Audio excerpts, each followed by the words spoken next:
안녕하십니까. 마지막 사명을 찾아오신 여러분을 진심으로 환영합니다. 그리스도인 신앙에서 가장 중요한 경험에 대한 말씀입니다. 오늘날 기독교의 모습을 보면은 어떻게 예수께서 재강림하실 수 있을까라는 의문이 들게 됩니다. 이렇게 교회가 세속화되어 있고 영적으로 죽어 있는데 이런 교회 속에서 어떻게 그리스도의 재림을 위해서 준비될 수 있을까라는 생각이 드는 것이죠. 2000년 전에 예언된 마지막 시대의 교회 모습이 너무나 정확하게 성취되고 있습니다.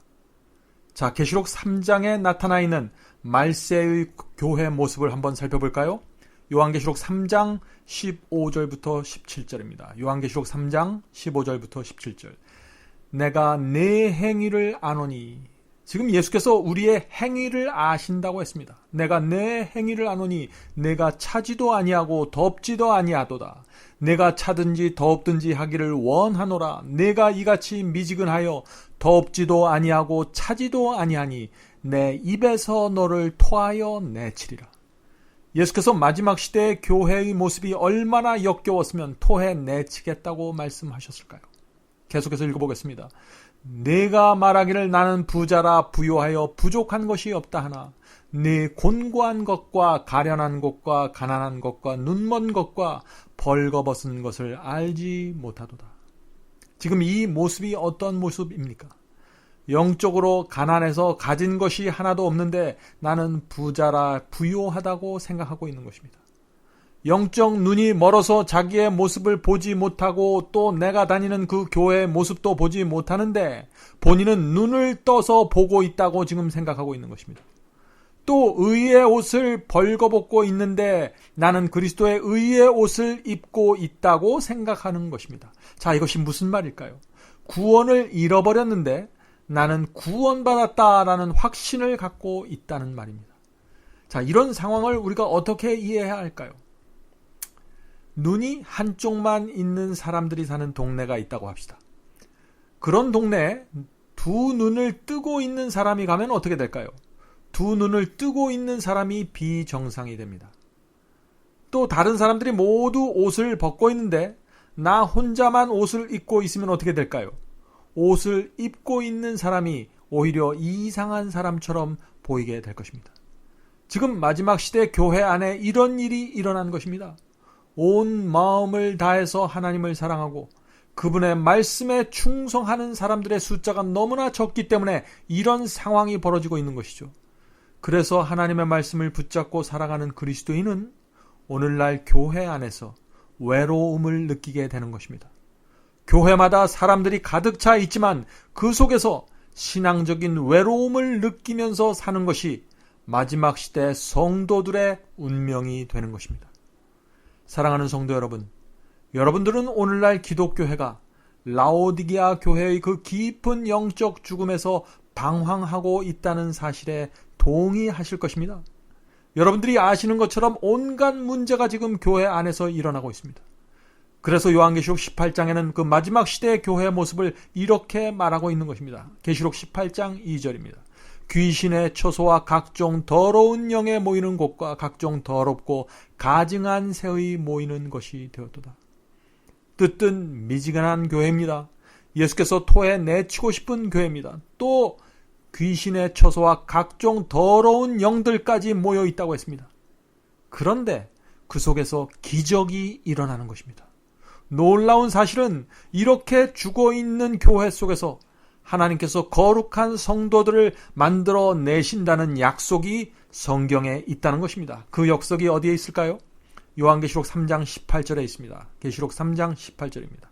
내가 너를 권하노니 내게서 불로 연단한 금을 사서 부요하게 하고 흰옷을 사서 입어 벌거벗은 수치를 보이지 않게 하고 안약을 사서 눈에 발라 보게 하라. 이것이 라오디게아 교회 속에서 생명을 얻고 나타나는 성도들의 모습입니다. 전에는 뜨뜻 미지근했는데 이제는 더 이상 뜨뜻 미지근하지 않고 더 이상 벌거벗지 않고 흰옷을 입고 다닌다고 했습니다. 불로 연단한 믿음을 갖고 있다고 했습니다. 영적인 분별력이 없었는데 이제는 그 분별력이 생겨서 눈에 안약을 발라서 볼 수 있게 되었다고 했습니다. 완전한 생명을 얻을 것입니다. 자, 그런데 이 장면에서 우리는 질문을 하나 해 보아야 합니다. 자, 그 질문은 이것입니다. 라오디게아 교회처럼 그 죽은 교회 속에서 하나님께서 언제, 어떻게 그런 의인들을 준비시킵니까? 하는 질문입니다. 어떻게 하면 죽어있는 교회 속에서 생명을 얻고 살아나는 성도들이 나타날 수 있을까요? 라는 질문입니다. 우리는 이 질문에 대한 대답을 반드시 찾아내야 합니다. 성경에 그 대답이 있습니다. 구약 성경에서 그것을 찾을 수 있습니다. 지금부터 우리가 살펴볼 말씀은 아주 유명한 말씀입니다. 아마 여러분들도 오래전에 한 번쯤은 들으셨던 말씀일 것입니다. 이 말씀은 지금 이 시대에 영적으로 죽어있는 자들에게 큰 소망을 주게 됩니다. 혹시 여러분들 중에 오랫동안 교회를 다녔지만 영적인 생명을 잃어버려서 죽어가고 있는 분들이 계십니까? 오늘 드리는 이 말씀을 통해서 하늘의 생명을 받게 되시길 제가 간절히 바랍니다. 자, 그럼 우리 다 함께 에스겔서 37장 1절부터 4절을 읽어가면서 살펴보도록 하겠습니다. 이 말씀은 하나님께서 에스겔 선지자에게 계시를 통해서 보여주시는 장면입니다. 자, 1절부터 읽겠습니다. 여호와께서 권능으로 내게 임하시고, 에스겔에게 지금 여호와께서 임하시는 것이죠. 권능으로 내게 임하시고 그 신으로 나를 데리고 가서 골짜기 가운데 두셨는데 거기 뼈가 가득하더라. 나를 그 뼈 사방으로 지나게 하시기로 본즉 그 골짜기 지면에 뼈가 심이 많고 아주 말랐더라. 지금 이 에스겔을 골짜기에 데려가셨는데 하나님께서 그 골짜기에 뼈가 가득하다고 했습니다. 이것은 영적으로 죽은 교회의 모습을 지금 하나님께서 보여주고 계신 것입니다. 수많은 사람들이 교회 안에 죽어 있는 것입니다. 그런데 죽은 지 오래되었기 때문에 뼈가 아주 말랐다고 했습니다. 계속해서 읽보겠습니다. 그가 내게 이르시되 인자야 이 뼈들이 능히 살겠느냐 하시기로 내가 대답하되 주 여호와여 주께서 아시나이다. 자, 여기 하나님께서 이 뼈들이 능히 살겠냐고 지금 물어봤습니다. 그런데 에스겔은 살아날 수 있습니다 라고 대답하지 않았습니다. 그냥 주께서 아십니다 라고 대답했습니다. 왜 그렇게 대답했을까요? 에스겔의 눈에는 전혀 가망이 없어 보였기 때문입니다. 아무리 하나님께서 능력이 있다고 할지라도 죽은 지 이미 너무 오래되어서 뼈가 바짝 말라 있는데 어떻게 살리실 수 있냐 하는 것이죠. 불가능하다는 것입니다. 뼈가 너무나 마르고 깨어져서 이 뼈들이 도대체 누구에게 속해 있는지조차 알 수 없는 그런 상황입니다. 그래서 에스겔은 뼈만 가득한 골짜기라고 표현했던 것입니다. 오늘날 교회 형편을 보면 정말 불가능하게 보입니다. 이 교회가 정말 부흥해서 살아날 수 있을까라는 생각을 하게 됩니다. 절망을 느끼게 됩니다. 정말 이런 교회가 그리스도의 재강림을 위해서 깨어나서 준비할 수 있을까라는 의심이 들게 되는 것입니다. 에스겔이 그 바짝 말라 있었던 그 뼈들의 골짜기를 보면서 느꼈던 절망을 오늘 현대 기독교회를 다니는 저와 여러분도 느낄 수밖에 없는 것입니다. 계속해서 읽겠습니다. 또 내게 이르시되 너는 이 모든 뼈에게 대언한다는 것은 말씀을 전한다는 것이죠. 이 모든 뼈에게 말씀을 전하여 이르기를 너희 마른 뼈들아 여호와의 말씀을 들을지어다. 자, 그런데 여기 이상한 말씀이 나옵니다. 하나님께서 에스겔 선지자에게 뼈를 향해서 그 죽어서 말라빠진 그 뼈를 향해서 말씀을 전하라고 했습니다. 무슨 뜻입니까? 뼈가 비록 바짝 말라 있지만 그 뼈들이 여호와의 말씀은 알아들을 수 있을 정도이다 하는 것입니다. 그러므로 그 골짜기를 채우고 있는 뼈는 실제 뼈가 아니라 하나님의 교회를 상징한다는 사실을 우리가 알 수 있는 것입니다. 골짜기에 쌓여있는 그 뼈들은 교회에 모여있는 그리스도인들, 교인들을 상징하는 것입니다. 교회 안에 영적으로 죽은 교인들이 가득 쌓여 있는 것 같지만 적어도 그들이 하나님의 말씀을 알아들을 수 있기 때문에 지금 하나님께서 에스겔을 향해서 저 뼈들에게 나의 말을 전하라고 지금 명령하시는 것입니다. 바로 여기에 마른 뼈가 살아나는 첫 번째 단계가 있는 것입니다. 죽은 뼈가 부활하는 첫 번째 단계는 하나님의 말씀을 듣는 것입니다. 에스겔이 죽은 뼈들에게 하나님의 말씀을 대언하자 전하자 생명이 시작되었다고 했습니다. 그러므로 여호와의 말씀이 죽은 뼈가 가득 쌓여있는 현대 기독교회 속에 들어가야 하는 것입니다. 그것이 교회와 사람을 살리는 유일한 방법입니다. 에스겔 선지자처럼 하나님의 말씀을 뼈들에게 전해줄 사람이 그러므로 반드시 필요한 것입니다. 말씀을 있는 그대로 전해줄 하나님의 종들이 필요한 것이죠. 이 잠자는 사람을 깨우면 짜증을 내고 싫어하죠. 영적으로 죽어있는 사람들에게 말씀을 전해도 그 반응은 마찬가지입니다. 듣기 싫어합니다. 말씀을 싫어하고 화를 냅니다. 그러나 듣기 싫어하고 양심이 불편할지라도 하나님의 말씀을 있는 그대로 전해 주어야 하는 것입니다. 그것이 여호와 하나님의 명령이십니다. 그러면 어떻게 될까요? 그 죽어있는 뼈 속에서일지라도 양들이 목자의 음성을 알아듣게 되는 것입니다. 또 귀 있는 자들은 성령의 음성을 그 속에서 알아듣게 되는 것입니다. 자, 그런데 골짜기에 그 가득 쌓여있는 뼈는 그냥 뼈가 아니라 아주 마른 뼈라고 했습니다. 뼈가 아주 말랐다고 했습니다. 그 말이 무슨 말입니까? 그 말은 죽은 지 오래되었다는 뜻입니다. 자, 이것을 뒤집어서 생각해 보면은요, 죽은 지 오래되었다는 것은 아주 오래전에는 살아 있었다는 것입니다. 한때는 살아 있었다는 것이에요. 죽은 지 오래돼서 지금은 뼈가 되었다는 것입니다. 그러므로 여기에 나오는 마른 뼈는 한때 영적으로 살아 있었지만 지금은 죽은 그리스도인이 되었다는 것입니다. 한때는 주님께 마음을 바쳐서 거듭난 적이 있었지만 영적으로 죽어버렸다 하는 것입니다. 혹시 여러분 중에 한때는 거듭났지만 형식적으로 교회 다니면서 첫사랑을 잃어버리고 영적인 체험을 잃어버린 분들이 계십니까? 한때 회개하고 뜨거웠지만 바쁘게 살다 보니 하나님의 말씀을 읽지 않아서 영적인 죽음으로 들어간 분들이 계십니까? 오래전에는 날마다 기도하고 뜨거움이 있었는데 언제부터인지 몰라도 서서히 말라 죽어버린 분들이 계십니까?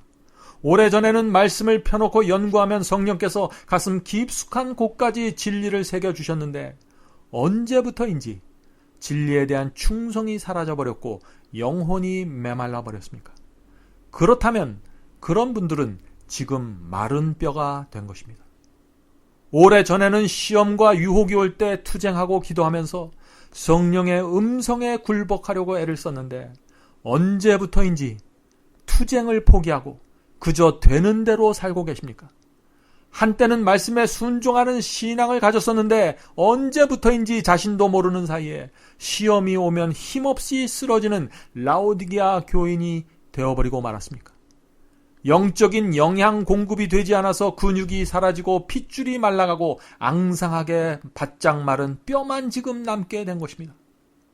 사랑하는 성도 여러분, 그러나 여기에 희망이 있습니다. 왜냐하면 하나님께서는 여러분을 그런 상태로 내버려 두지 않습니다. 에스겔과 같은 선지자를 보내서 말씀을 보내주셔서 그 속에서 생명을 끄집어내는 것이 하나님의 사랑입니다. 하나님께서는 교회 속에 수북히 쌓여있는 죽은 뼈들을 살리실 것입니다. 계속해서 말씀을 읽어보겠습니다. 에스겔서 37장 5절입니다. 주 여호와께서 이 뼈들에게 말씀하시기를 내가 생기로 너희에게 들어가게 하리니 너희가 살리라. 자, 하나님께서 뼈를 살리시겠다고 했는데 어떻게 살리신다고 했습니까? 너희 속에 생기를 넣어서 살리겠다고 했습니다. 자, 생기가 무엇입니까? 성경에서 생기는 성령을 상징합니다. 생기는 성령을 상징합니다. 예수께서 무덤에서 부활하신 다음 제자들에게 생기를 불어넣는 장면이 요한복음에 나오죠. 요한복음 20장 22절입니다.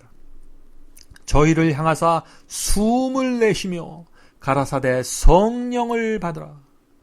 지금 예수께서 제자들에게 후 하면서 바람, 그 호흡을 불러 넣으시면서 무엇이라고 말씀하셨습니까?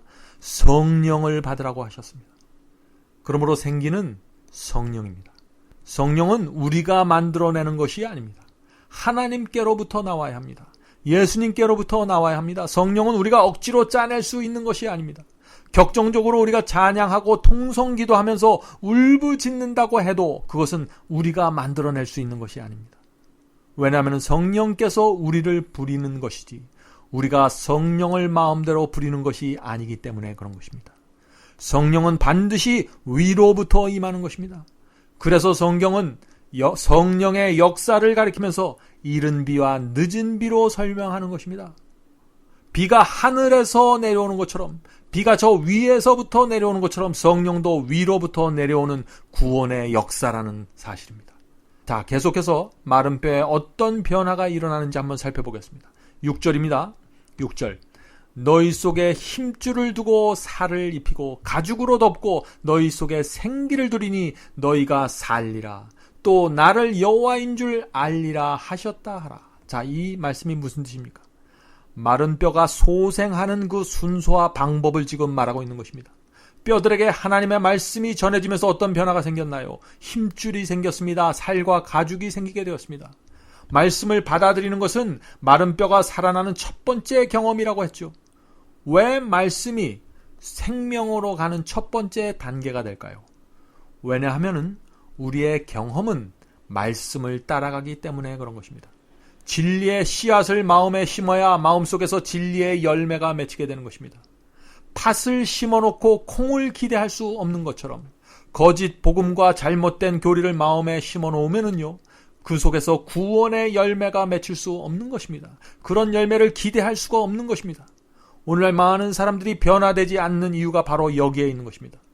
잘못된 복음을 받아들였는데, 믿기만 하면 무조건 구원받는다는 그런 복음을 받아들였는데 어떻게 거룩함의 열매가 마음과 생애 속에 맺힐 수 있을까요? 결코 기대할 수 없는 것입니다. 자, 계속해서 7절 읽겠습니다. 7절입니다. 이에 내가 에스겔입니다. 에스겔이 명을 쫓아 하나님의 명을 쫓아 대언하니 대언할 때 소리가 나고 움직이더니, 자, 여기 뼈들이 움직이는 장면이 나옵니다. 자, 움직인다고 했는데 영어 성경을 보면은 쉐이킹이라고 했습니다. 쉐이킹. 이것은 흔들림을 말하는 것입니다. 자, 계속해서 읽겠습니다. 이 뼈 저 뼈가 들어맞아서 뼈들이 서로 연락하더라. 자, 에스겔이 하나님의 말씀을 전하자 어떤 일이 생겼습니까? 마른 뼈들 사이에서 시끄러운 소리가 나면서 흔들림이 생겼다고 했습니다. 이것이 무슨 뜻인가요? 성경에서 흔들림은 가짜를 진짜로부터 분리시켜내기 위해서 흔드는 것을 말합니다.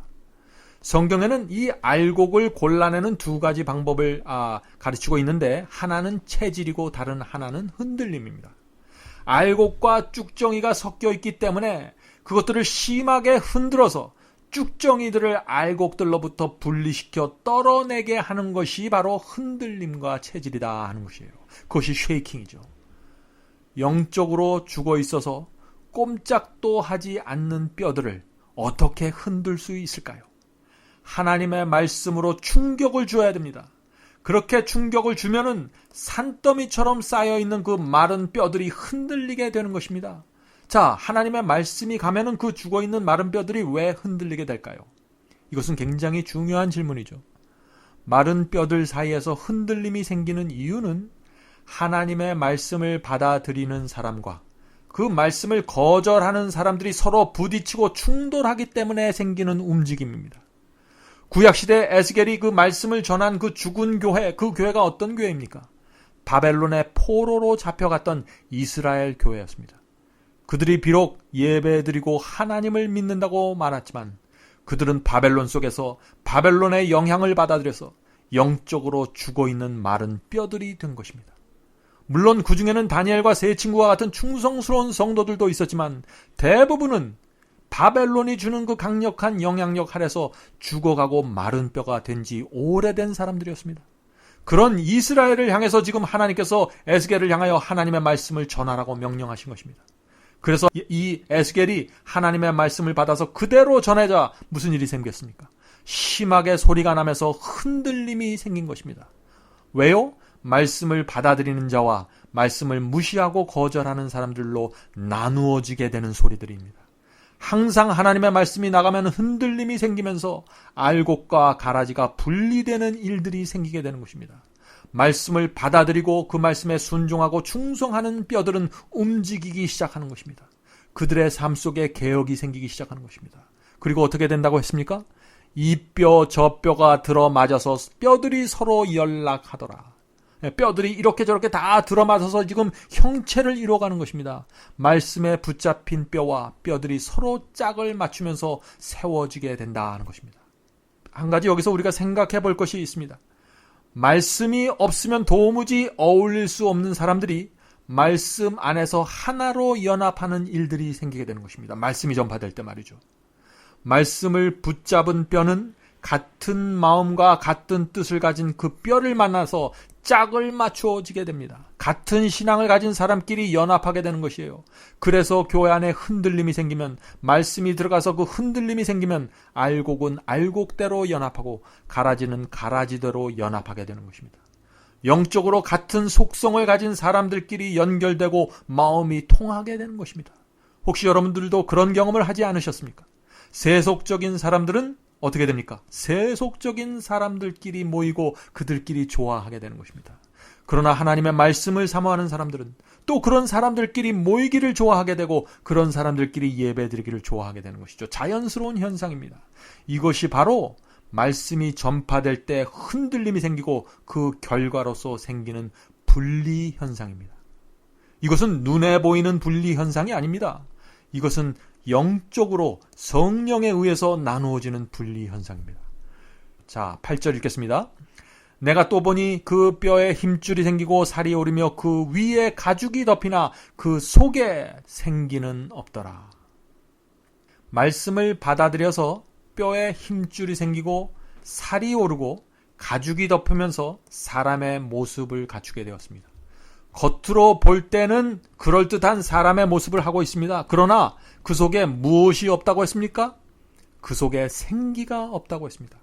성령의 임재가 없다고 했습니다. 자, 이것이 무슨 뜻인가요? 살아있는 것처럼 보입니다.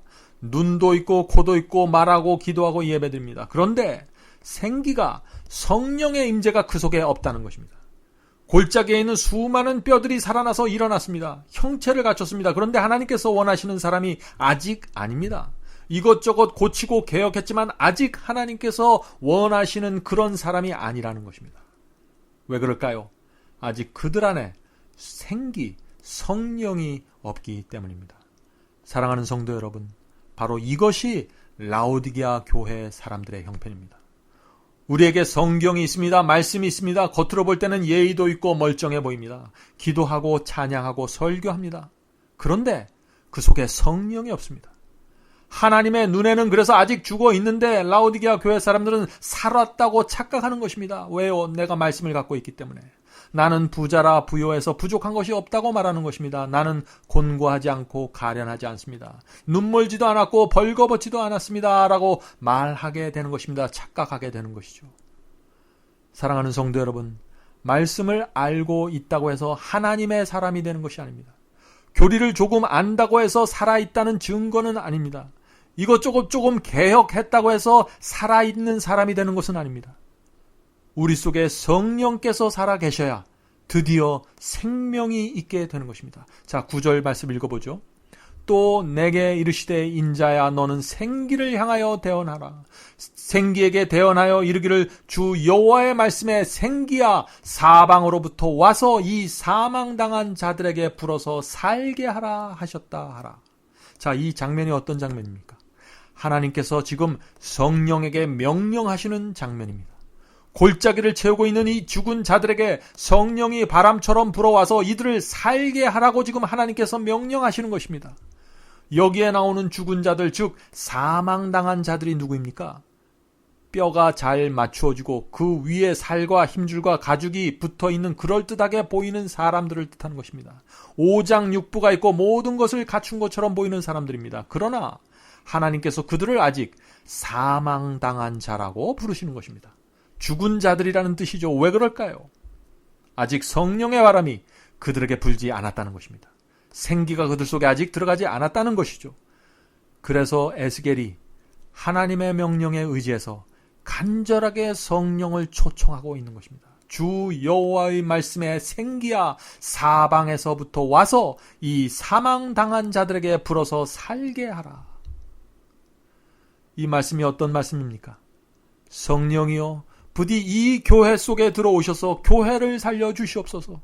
성령이여 이 사람들이 겉으로 볼 때는 멀쩡하지만 죽어있는 사람들입니다. 부디 성령의 바람을 불어주시옵소서. 이들을 살려주시옵소서 라는 것이 에스겔의 호소였습니다. 에스겔의 이런 호소에 성령께서 응답하실까요? 10절에 그 말씀이 나옵니다. 10절입니다. 이에 내가 그 명대로 대언하였더니 생기가 그들에게 들어가매 그들이 곧 살아 일어나서 서는데 극히 큰 군대가 되더라. 골짜기에 산더미처럼 쌓여 있었던 죽은 뼈들이 원래는 군대였다는 것입니다. 원래는 살아있는 군대였는데 죽었다는 것입니다. 그런데 성령께서 그들에게 바람처럼 불자 다시 생명을 얻고 일어나는데 그들이 원래의 그 모습, 큰 군대가 돼서 일어나는 것입니다. 자, 그 다음에 이어지는 11절부터 죽은 이스라엘 교회의 그 참담한 모습이 다시 설명되고 묘사됩니다. 11절입니다.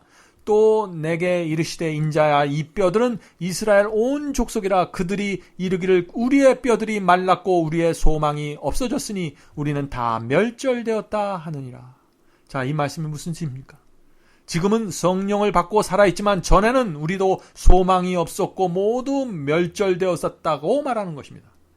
자, 이 말은 마치 라오디게아 교인들의 형편을 말하는 것 같지 않습니까? 요즘 그리스도인들이 이렇게 말하는 거 들어보셨습니까? 우리는 라오디게아 교인들 아닙니까? 요한계시록에 예언된 대로 미지근한 것이 당연한 것이 아닙니까? 그것이 우리의 운명이니까요. 계시록에 나오는 그 7번째 교회처럼 우리는 뜨겁지도 않고 차지도 않게 살고 있습니다. 우린 다 마른 뼈들입니다. 우리에겐 희망도 없고 소망도 없고 우린 이런 식으로 살면은 결국은 멸망당하겠지만 어떻게 하겠습니까? 우리가 할 수 있는 것은 아무것도 없습니다. 우린 그저 하나님의 자비만을 바라볼 뿐입니다. 우리는 이 에스겔이 말한 12절의 말씀으로 넘어가서 그 말씀을 또 읽어봐야 됩니다. 그러므로 너는 대언하여 그들에게 이르기를 주 여호와의 말씀이 내 백성들아 내가 너희 무덤을 열고. 자, 여기 여호와께서 무덤을 연다고 했습니다. 왜 무덤을 열어야 할까요? 죽은 자들을 살리기 위해서 무덤을 여시는 것입니다. 뼈에 살이 붙어 있고 가죽으로 덮여 있지만 그들은 여전히 무덤 속에 있는 자들이다 하는 것입니다. 라오디게아 교회 문제의 해결은 죽었다는 사실을 인정하는 데서부터 그래서 시작되는 것입니다. 나에게서 죽은 송장의 냄새가 난다는 것을 인정해야 됩니다. 내가 무덤 속에 누워있다는 사실을 인정해야 합니다. 그래야만 하나님께서 무덤 문을 여시고 꺼내주시는 역사가 일어나게 되는 것입니다. 자, 계속해서 읽어보죠.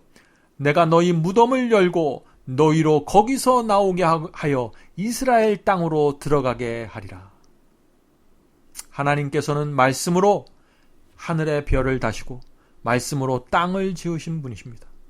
여러분은 정말 그 말씀을 믿으십니까? 그런데 왜 여러분은 하나님께서 마른 뼈와 같은 우리를 살려내실 수 있다는 사실을 믿지 못하십니까? 왜 계속해서 죽어 있으려고 하십니까? 왜 살 생각을 하지 않으십니까? 뭔가 크게 잘못된 것입니다. 만약 우리가 정말 성경 말씀이 우주의 왕이신 창조주 하나님의 말씀이라는 사실을 믿는다면 우리는 이렇게 살아갈 수 없는 것입니다. 정말 하나님께서 살아계시다면 우린 무덤 속에서 썩은 냄새를 풍기면서 살 수 없는 것입니다. 우리는 성경 말씀을 읽을 때 성령을 간구해야 합니다. 말씀을 읽을 때마다 성령의 바람이 내게 불어와서 나를 살려내라고 매달려야 하는 것입니다. 신앙은 매달림입니다. 그런데 어떤 사람들은 의지가 강해야 신앙이 좋아진다고 생각하는 분들이 있습니다. 그것은 잘못된 생각입니다. 이 의지와 매달림은 다른 것입니다. 칠흑같이 캄캄한 밤에 바다에 홀로 떨어진 사람을 한번 상상해 보시기 바랍니다. 그 사람은 수영할 줄도 모르기 때문에 허우적거리면서 두려움에 떨게 됩니다. 무엇인가 빨리 붙잡지 않으면 죽는다는 사실을 알기 때문에 잡을 수 있는 것을 찾고 또 찾게 될 것입니다. 그것은 살기 위한 몸부림입니다. 그것은 의지가 강한 것이 아닙니다. 바로 그런 상태가 자신의 연약함을 느끼는 사람이 하나님께 매달리는 모습입니다. 하나님의 손을 붙잡지 않으면 죽는다는 생각에 사로잡혀 있는 상태, 그것이 날마다 하나님을 찾는 우리의 태도가 되어야 하는 것입니다. 신앙은 매달림입니다.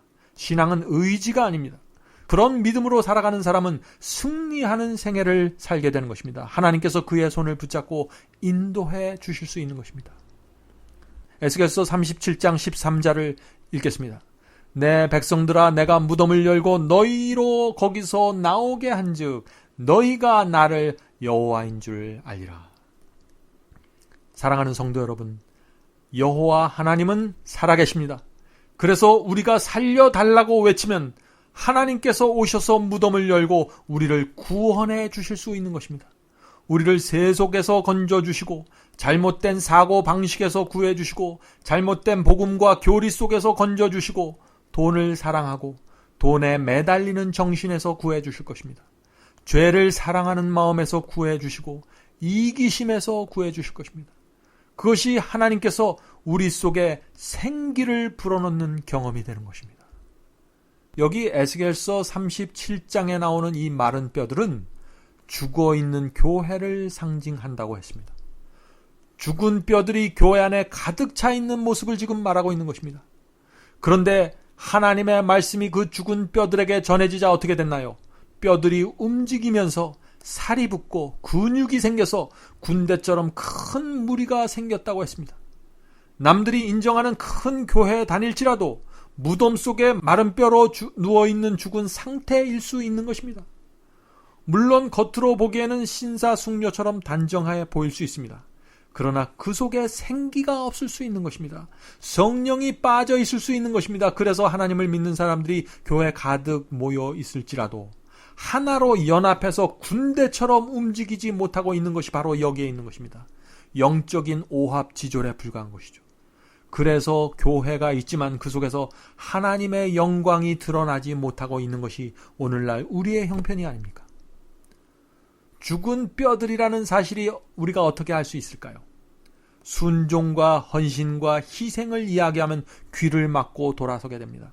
하나님의 계명을 지키라고 하면은 손을 흔듭니다. 진리의 말씀은 거절하면서 믿기만 하면 구원받는다는 말에는 귀가 솔깃해집니다. 이런 것들이 바로 이 뼈가 죽어 있다는 증거가 되는 것입니다.